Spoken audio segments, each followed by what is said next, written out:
আসসালামু আলাইকুম, কেমন আছেন সবাই? আশা করি আল্লাহর রহমতে ভালোই আছেন।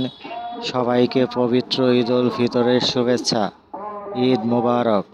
আমরা সবাই মিলে যাচ্ছি কলাতে ঈদগাহে ঈদের নামাজ পড়ার জন্য, তাই একটু ভিডিও করে আপনাদের মাঝে শেয়ার করলাম। চলেন সম্পূর্ণ ভিডিওটি দেখে আসি। সবাইকে আবারও পবিত্র ঈদ উল ফিতরের শুভেচ্ছা রইল। ঈদ মোবারক, ঈদ মোবারক, ঈদ মোবারক।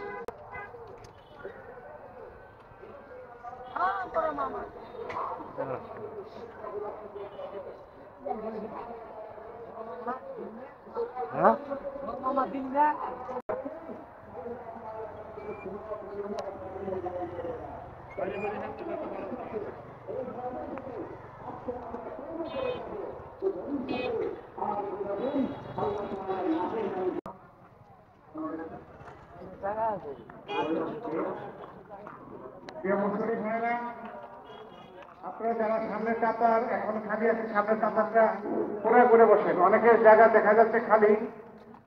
এখন 2 নম্বর গেটটাকে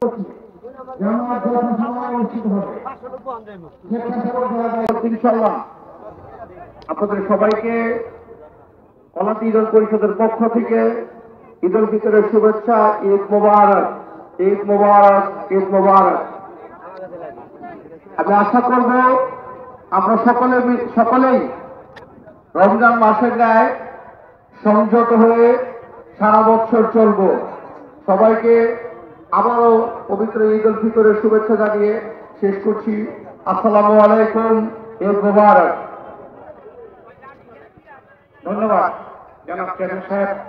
এ পর্যায়ে আপনাদের সামনে বার্ষিক হিসাব নিকাশ উপস্থাপন করবেন কলাতিয়া ঈদগাহ কবরস্থান উন্নয়ন কমিটির সম্মানিত সাধারণ সম্পাদক জনাব। বিভিন্ন ব্যক্তিগণের নিকট হইতে প্রাপ্ত দানের পরিমাণ 10,25,200 মাওলানা মোহাম্মদ আলী সাহেব রতনগর জামে মসজিদ, হাফেজ মাওলানা সালমান আরেফিন সাহেব ইমাম মিঠাপুর জামে মসজিদ।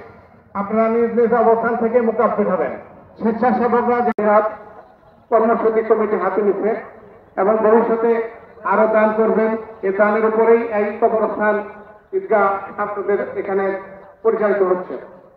জামাত হাত গল্প, আবার প্রথমে হাত গল্প থানা পড়া হবে, এরপরে 2বার তাকবীর হবে, হাত ছেড়ে দেব। তৃতীয় তাকবীরের মধ্যে আবার হাত গল্প, এরপরে যথারীতি সূরা পড়া হবে, রুকু সিজদা হবে। এরপরে ওঠার পর ইমাম সাহেব যথারীতি সূরা কেরাত পড়বেন। রুকুতে যাওয়ার আগে অতিরিক্ত 3টা তাকবীর হবে। সবগুলো আমরা হাত ছেড়ে দেব, সবগুলো হাত ছেড়ে দেব। চতুর্থ তাকবীরে আমরা রুকুতে চলে যাব। এভাবে আমরা নামাজ শেষ করবো, ঠিক আছে ইনশাআল্লাহ। আর খুতবা চলাকালীন কেউ কোনো কথা বলবো না।